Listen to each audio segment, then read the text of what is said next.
Good afternoon. Yes, it is afternoon, the 25th of May. All over.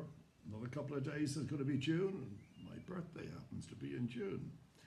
I'm a Gemini, that's correct. Now, I've just had a call just now. I was just pre-recording this and I had to stop. As a call came in, and it was, I think this is what you call PI or whatever, AI, artificial intelligence. So it goes, hello, I'm Mary calling from such and such estates. Can I help you? I believe you want to buy a property in Spain. And I said, well, hold on. And as I was saying, hold on, hi, this is Mary from such and such. I believe you want to buy a property in Spain. Am I talking to myself here? I do sell property in Spain. Why would I want to be? Thank you very much. And they hung up. There you are. I have PI here. It's extraordinary. You ask it anything, can answer any question whatsoever. Frightening, isn't it? Anyway, let's just move forward. Pickies, well done Manchester United, by the way. 2-1 victory over Man City, the FA Cup final. I'm no football fan, by the way. I'm a rugby fan. But, you know, I like the big occasion, whether it be football, tennis, Formula One, darts. I love the big one, snooker, the big one, the final. I enjoy that. But let me go back to something that's a little bit more upsetting, especially for you British people out there. It's the behaviour, the continued bad behaviour of boozy Brits. I've just been reading about earlier about a flight from Glasgow midway was disrupted by some drunks on the plane. You know, I can't think of any, I don't know about you lots out there, but I can't think of anything more scary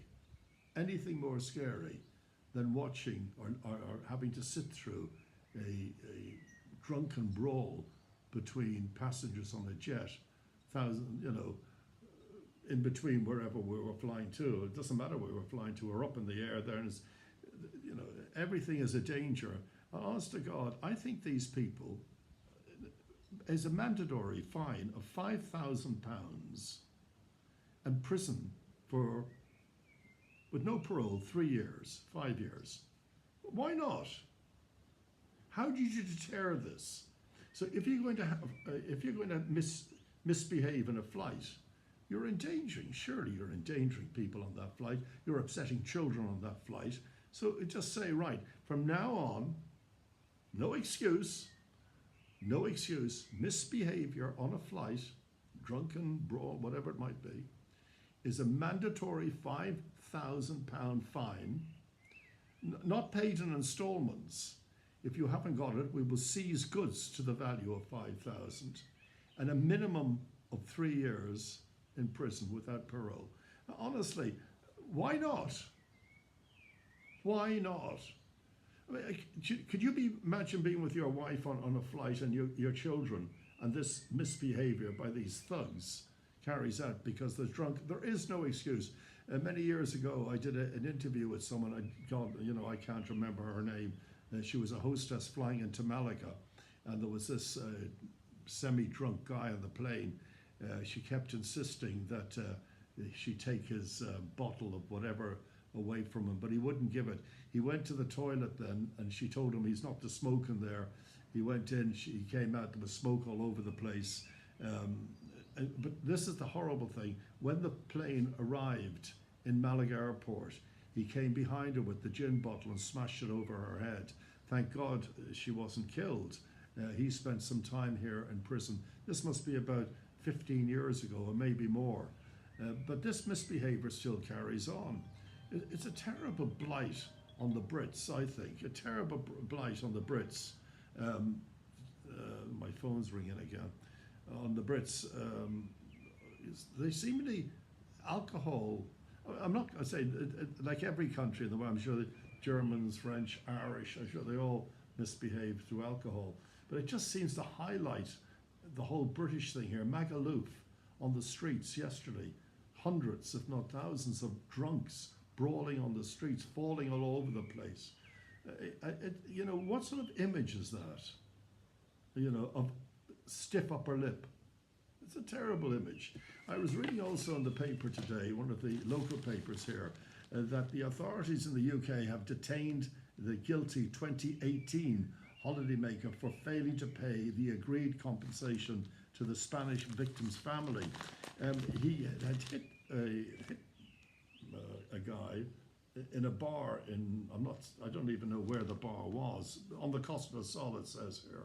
And the guy, well, he was a 66-year-old guy, Spanish guy, he hit him and he killed him as a manslaughter thing.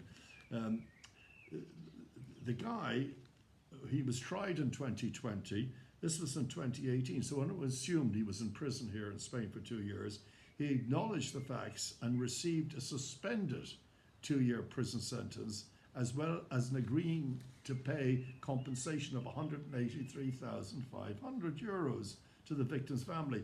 And there was some sort of deal done that he would pay monthly, I think something like 3,000 euros a month.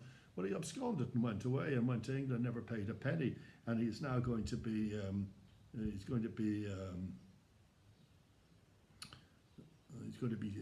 he was detained in England, but he's going to be extradited back here. How was he allowed to go? I mean, the guy had died. Okay, it's manslaughter, whatever. But to be allowed to go back to England, to go back anywhere, you could have, fix up your debts before you go. But they're bringing him back anyway. So there you are. And talking about violence, this Ukrainian war, it seems to be taken for granted now. Early today, Putin sent a missile into a superstore, killing at least 2 people so far and injuring 20 people. Now, when they talk about injuring people, they're talking about maybe blowing their legs off or blowing their arms off or whatever the case may be. Sending a missile into a superstore. Now, do you not remember the beginning of this war, if you can remember back that far? Putin said that he will not target civilians. He's a bastard liar. Over a million, hundreds of thousands have died in this war. 6.5 million are refugees, and they're going to countries and welcomed into countries like Poland, Hungary, Moldova, and all around the world. I've even met them here on the Costa del Sol. It is incredible when you think of that. And then if you just think of the war, we have 2 major wars on, as you know, the one in Ukraine and the one in Gaza and Israel. Do you know that Gaza, Palestinians, no country will take them as refugees?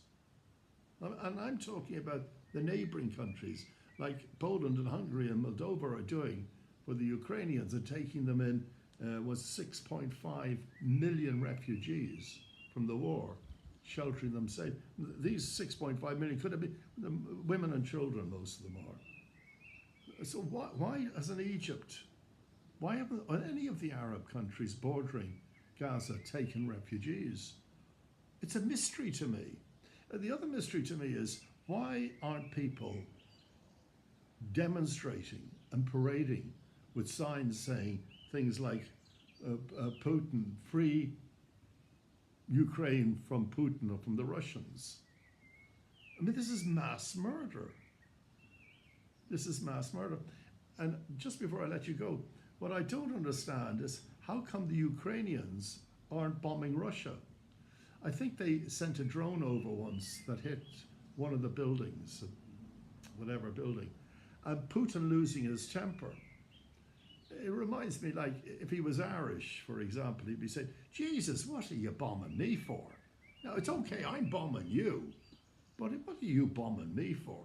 So, is it about time that Ukraine, maybe they don't have the power to do it, but it is a terrible thing to think in this day and age, 2024, as we sit here peacefully here in Marbella, Spain, or Benavides, where I am, that there are women and children dying in Gaza, there are women and children dying in Israel, there are women and children dying in Ukraine. What's happening to what is going to be the outcome of this? Is someone going to drop a nuclear bomb to clear the whole thing up? I really don't know. But meanwhile, where we live, thank God every moment that we're living in peace in the countries that we're living in. And please God, this will not spread to us here. Have a wonderful evening. Thanks for joining me today. And I am planning with a very famous woman, here, to do a podcast shortly. We're doing like dry runs at the moment to see how it goes. But I'm really looking forward to that because this is not a proper podcast. And if you ask me the difference between this and a podcast, geez, I don't know. You can watch these up on YouTube now. I'm putting it, but I'm not really publicizing there. But I don't know the difference. But I decided to listen to some podcasts. And I was listening to one of my favorite TV shows is Chris and Rosie. What's his name? The chef's name. Chris and Rosie, whatever. I was listening to that podcast, and they sort of come up on my screen on my car. Podcasts, Ramsey, Chris and Rosie Ramsey. It's such a funny TV show.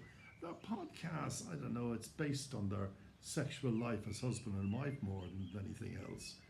But anyway, I started listening to a bit of that, and there are other podcasts. But number one on the screen was Chris and Rosie. Number two on the screen, I couldn't believe it, was John Gaunt and Maurice Boland.